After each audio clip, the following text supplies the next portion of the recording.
Book 101 review. Book 101 is all about the books that I read for the last 40 years. And today I have my special guest.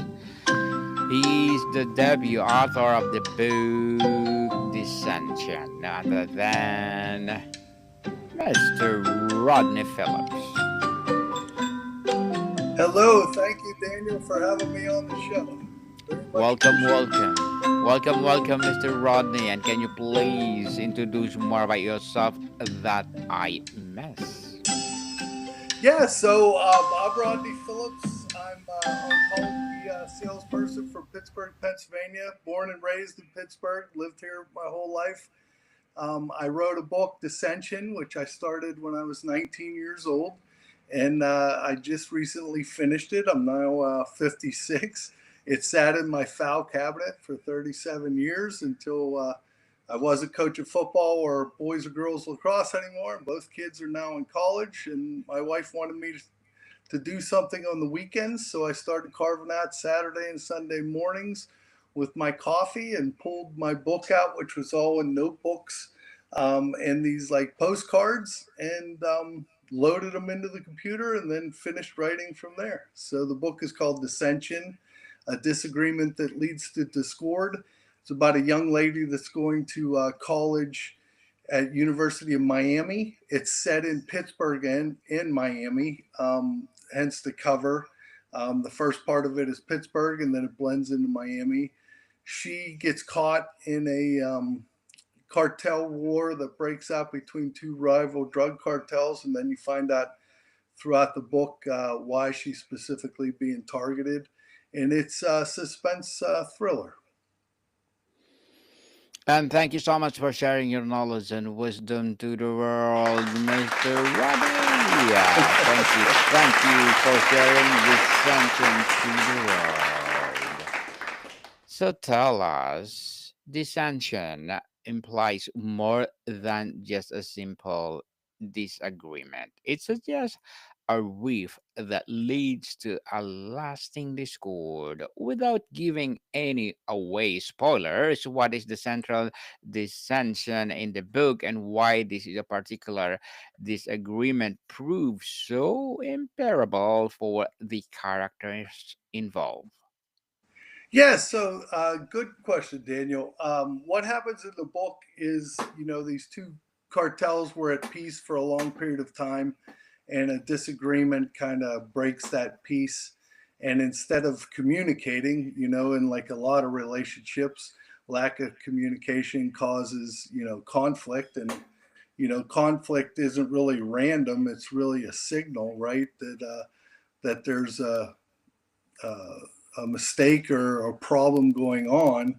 And, sometimes that conflict exposes people's actual values or fears and digs out beneath the surface. Basically, that conflict will bring some clarity. And in this case, that conflict, brings clarity to my main character, Kylie's life, and uncovers a lot of without giving the book away, some subplots that are going on that she's caught up in the middle of, and this conflict then spirals kind of out of control, and unfortunately she gets caught in the middle of that. Great conflicts often don't have a clear hero and villain. In the core of disagreement of your book, did you find your own allegiance shifting as you wrote, or do you believe one side has more morally defensible position? Well, I think, as far as the book goes, one side probably is a little bit more morally responsible than the other side. The other side kind of, loses control a little bit, if you will. But I think normally in a conflict, in my opinion, the truth is somewhere in the middle. When a conflict arises, you're going to have uh, good things and moral judgments on both sides. Um, but I feel like the truth then becomes somewhere in the middle. In the book Dissension, I think the one cartel probably acts a little more moral than the other one does, and doesn't quite lose control as much.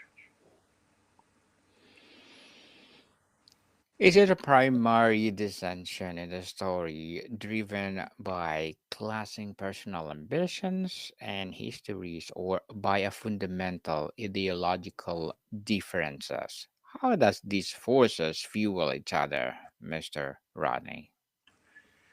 Yeah, so I feel like there's probably a little bit of both, in that aspect, because I feel like, in the actual book Dissension, the characters kind of betray each other, but then they have loyalty to their own groups. So I think, their loyalty kind of then spurs them to act immoral and, aggressive towards the other group. But as part of their own group, they're very loyal to each other on both sides. So I would say it's probably a little bit of both when you ask that question. What was the initial spark for this story, Mr. Rodney? Was it a specific real world conflict, a philosophical question, or the image of two characters in a fundamental broken relationship? It was probably mostly the image of the fundamental concept of the characters being broken and that relationship. And I, delved in a little bit to a family dynamic that then gets broken apart, and you'll experience that when you read the book. You'll see that the family dynamic really tends to start to spiral, and it's really, the essence or the backbone of the book. And then pressure, from both sides creates more of that dissension. How did you approach crafting characters on both sides of dissension to ensure they were fully realized and in their own ways, sympathetic rather than simply casting one as right and the other as wrong? Yeah, so there's a lot in the book of both sides being wrong, both sides having some right, to them as well. So as far as the individual characters, I really wanted to create realistic, real world characters that have flaws, have strengths, have, different habits or issues that they have, if you will. So each character, I think that's probably biggest challenge of writing is staying with that character and kind of trying to put yourself in their shoes. How would they act in this certain situation? For my characters, I created kind of like a character sheet where, I went through those things. What was their hair color? What was their eye color? The basics like that. How tall were they? Those sort of things. But then I delved a little bit deeper into what was their personality, what was their likes, dislikes. Like I mentioned, did they have any flaws? Did they have any bad habits? Did they have any, good habits? Where were their moral compass lie? So I kind of then created the characters or wrote with those characters in mind. In the book, there's a lot of characters, especially up front, but then it clears out. The challenge up front was having two, rival drug cartels. So there was a lot of guys involved there. And then I have two strong female characters that I'm extremely proud of. One is my main character, Kylie, and then the other one is on the cover there, Teresa, who's my main FBI agent. And they're both strong female characters that are caught in a male dominant world. Interesting, Mr. Rodney. There's often specific moment in conflict where a resolution becomes impossible. A line is across, a word is said. Can you discuss a crafting that point of no return moment in dissension and how it changes the characters forever? Yeah, I think the main moment is a couple phone calls that are made at the beginning, and then a sit down with one of the families, one of the cartel families, where they make a decision to move forward in a direction, not knowing all the facts and not communicating to the other side. So basically, they move forward and create this dissension between the two cartels that probably, if they would have had a conversation, wouldn't have moved forward, and they would have stayed, like I said, at peace. Um, but not knowing the facts and making rash decisions caused them to spiral out of control. Well, Mr. Kyle, what is the most important thing that the characters refuse to say to each other, and how does that unspoken truth foster the widen and divide between them? Well, they automatically, on the one side, assumed that the leader of the other cartel had made this decision. You will find out farther in the book that he really had nothing to do with it. One of his captains actually, had made the decision and was doing stuff behind his back that then caused a territorial line that was broken, and they never, confirmed or followed up on it and spiraled it out of control. Mr. Rodney, how do the secondary characters, friends, family, colleagues, fuel the central discord or find themselves forced to choose sides? Yeah, so that's a great question, Daniel. I really spent a lot of time with this book having succinct subplots that with the secondary characters. So you'll see on both sides of these cartels and within, Kylie's family, there's subplots that are going on that I've worked on, and they enhance the main plot, and it also brings life to a lot of the secondary characters as well, and puts them in situations or has them make decisions that affect the main plot, or things that are happening behind the scenes that are going on with those secondary characters that affect the main plot as well too. So I focused a lot on that, and I actually, the publisher had me start a sequel back in April, which I've been working on as well. And in that, some of these secondary characters come a little bit more to the forefront in the sequel as well, based off Look, subplots. looking forward for that sequel, Mr. Ronnie. Let's talk about the process and narrative structure. Did you structure the narrative to show both sides of the disagreement equally? Or you choose a single lens to create a more subjective experience for the reader? Yeah, so I created a lens to create that subjective experience. I do show a little bit of both sides. And like I said, the one side, the leadership, really was reactive to what was happening, and they didn't realize that within their own, um, organization, that there was somebody that was sabotaging them, if you will. And you find that out. On the other side, they're really in lockstep driving forward. Even though, the person that's in charge is spearheading it more than others, they, with their loyalty, like I talked before about the loyalty within the different groups, they followed along and supported the action, even though everybody didn't agree with it. They still supported their leader.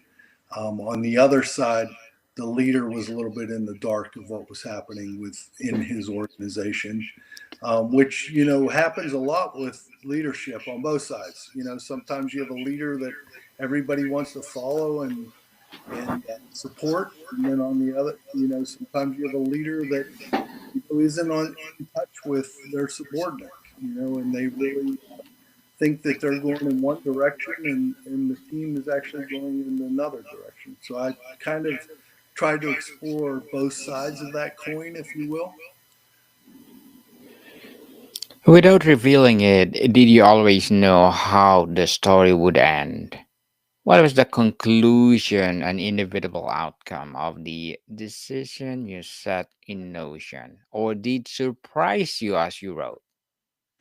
So that is a great question. I've been asked that quite a few times, and I did have kind of an idea of how I wanted the first book, Dissension, to end. Um, and it leaves you hanging with wanting more. But after I loaded everything into the computer and then started writing from there, I edited what I had and moved some things around, changed some chapters that I had, because everything was handwritten initially. So I had moved, a lot of things around as far as order. And then I let the writing take me to the end. So what I did was I actually probably half of the book was going in the direction, and then I kind of ad lib based on the characters, and I let the ideas flow and kind of take me in the direction that then dissension, a disagreement that leads to discord ends. But it does leave that opening for the second book, which will be called Dissension: The Co-op. Mr. Rodney, as a debut author, what are your short term and long term goals? Yeah, so as an author, I would love to, continue to pursue this.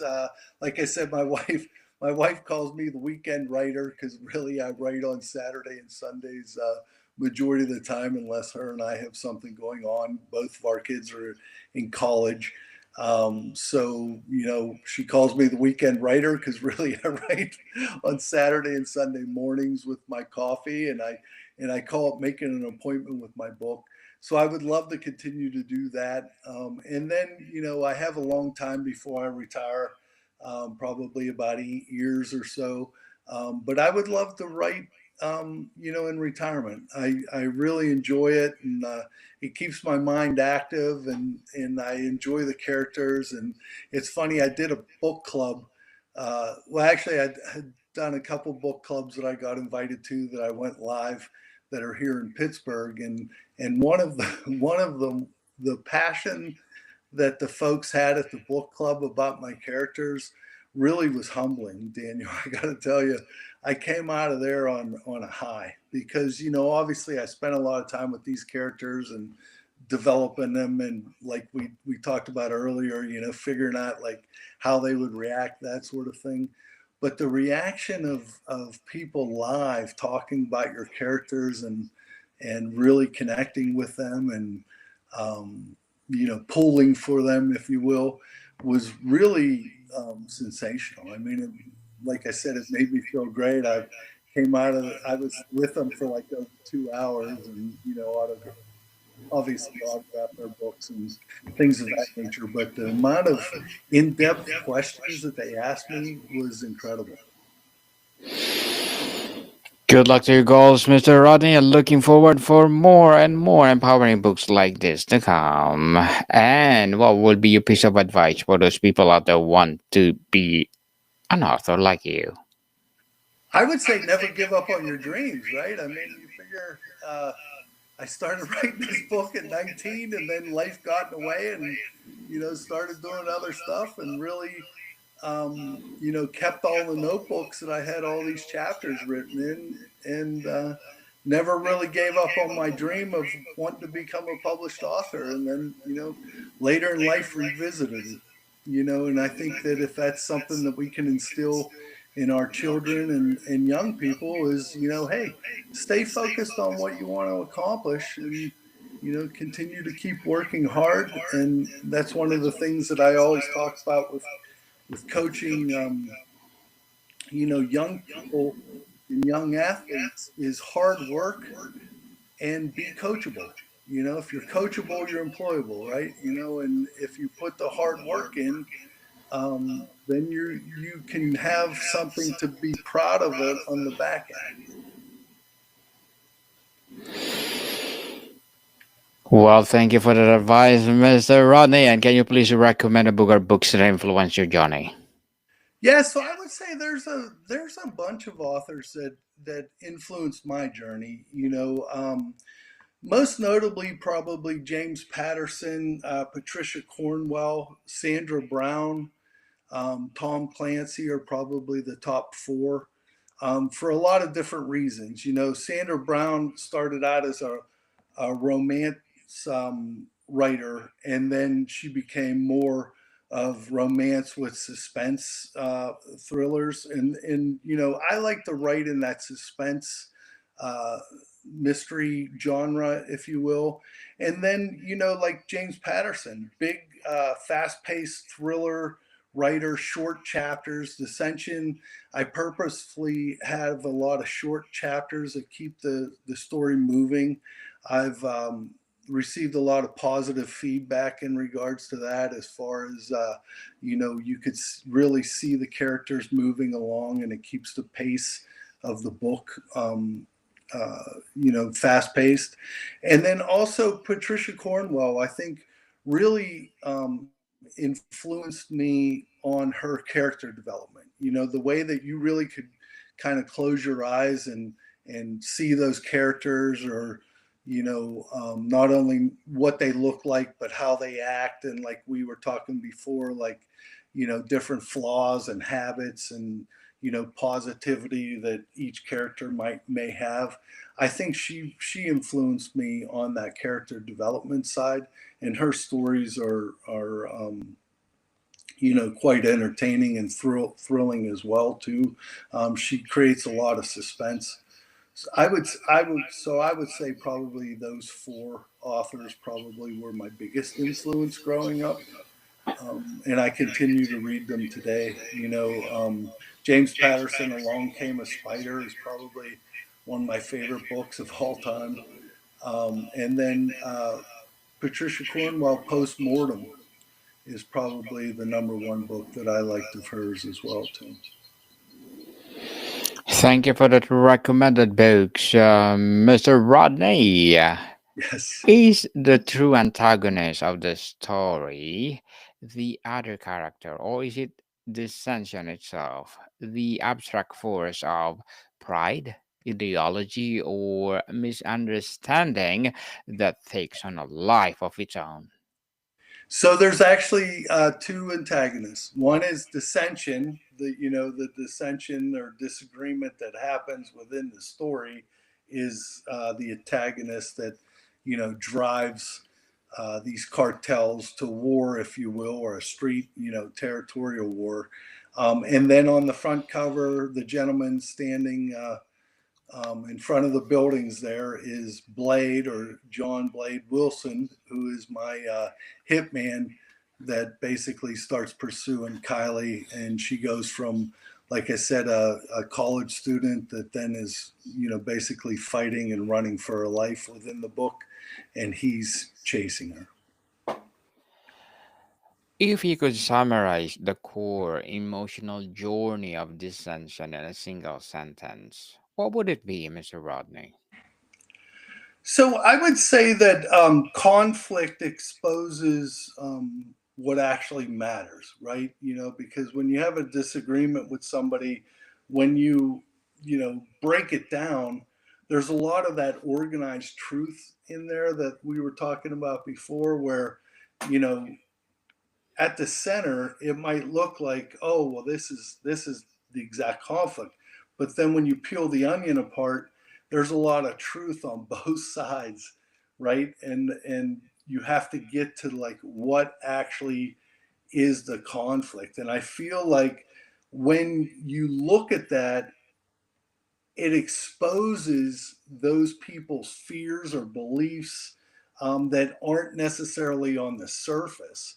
But once you start delving into the actual conflict and what it uncovered, then you find those truths that you're looking for.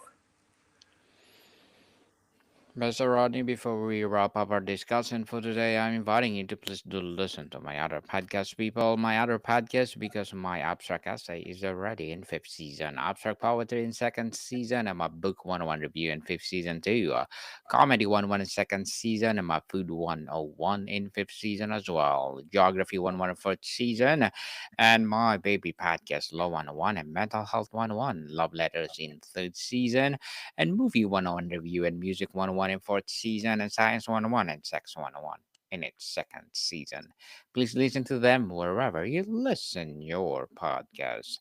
So, Mr. Rodney, after finishing the final page, what is the one big question you hope linger in the reader and continues to provoke their thoughts long after they close your book?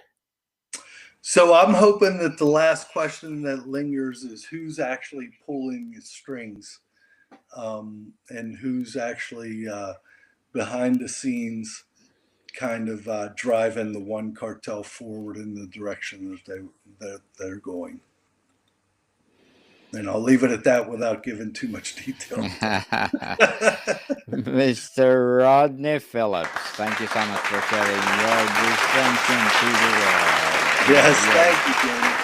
We are looking forward for more and more empowering books like this to come. So can you please invite our listeners to support your debut book? Yes. So my website is rodneyphillipsauthor.com. You can see more about the dissension, the disagreement that leads to discord on that website, and also like Daniel and I were discussing, the second book, Dissension, a co-op, will be out sometime next year. I'm guessing. I'm working on it currently, and it's a wonderful sequel to the first book. Yes, people, let's support Mr. Rodney Phillips because if you support him, as I said, more and more empowering books like this to come. Mr. Rodney, thank you so much for your time. Yep. Thank you, Daniel. Very much appreciated. Maricon people, see you soon.